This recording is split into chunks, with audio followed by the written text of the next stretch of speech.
The body feasting on Jesus. You know that's a scene out of the Passion. How many of y'all seen the Passion? Amen. Amen. If you ain't seen it, you need to see it.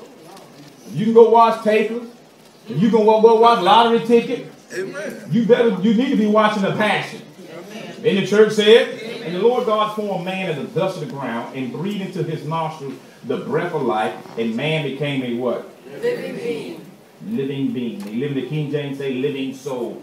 A living being. Lord God formed man of the dust of the ground and breathed in his nostrils the breath of life. Became a what? Living being. I did some research. Say research. Listen to this.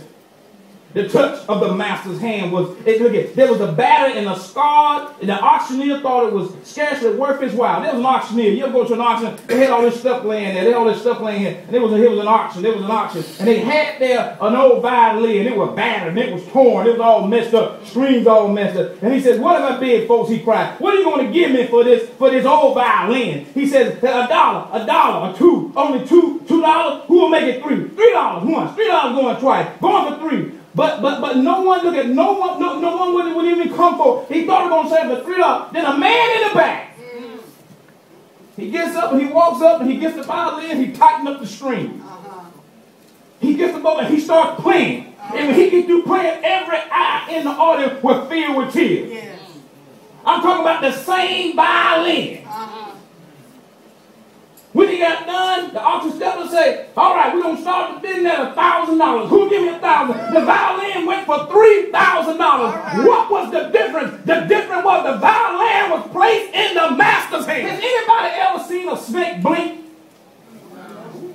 You know why? They don't have eyelids. And the reason why God calls them a servant, because, see, while you blinking, he's watching you.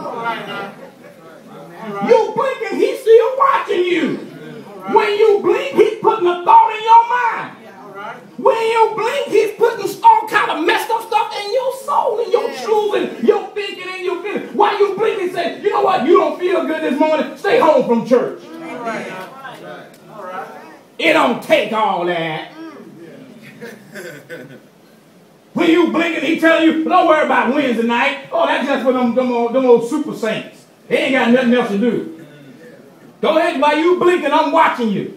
Because guess what? I come to kill, I come to steal, I come to destroy. Amen. The blood of bulls and goats and the ashes of a heifer, sprinkling the unclean sanctifies for the purity of the flesh. Oh my God. How much more? All right. How much more? Somebody say, how much more? How much more? Shall the blood of Christ, all right, who through the eternal Spirit offer himself without spot to God. Yes. And cleanse what? Your conscience. Cleanse your conscience from what? Dead works. Oh, good God Almighty, good God Almighty. You know what Jesus did? When Jesus died for our sins, after he kicked the devil to sleep and busted up all down there in hell, you know what? He came up, and you remember, he was thinking, and they said, why you look for the living among the dead? And then when the women came, I said, when the women came, there were women in the house, because the men was all locked up scared. The men was all locked up scared. But if a woman came and said, oh, Lord Jesus, he said, touch me not, because I ain't been to the Father. Come on now. Oh, Jesus went up to the Father to take the blood.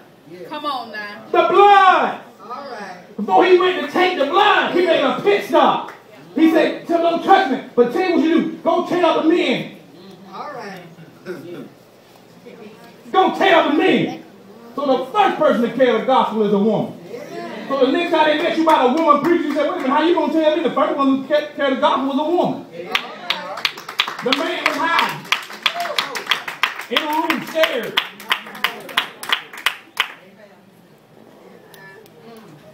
He said, don't touch me. Why couldn't she touch me? Because guess what? He had the blood for all our sins. Yes.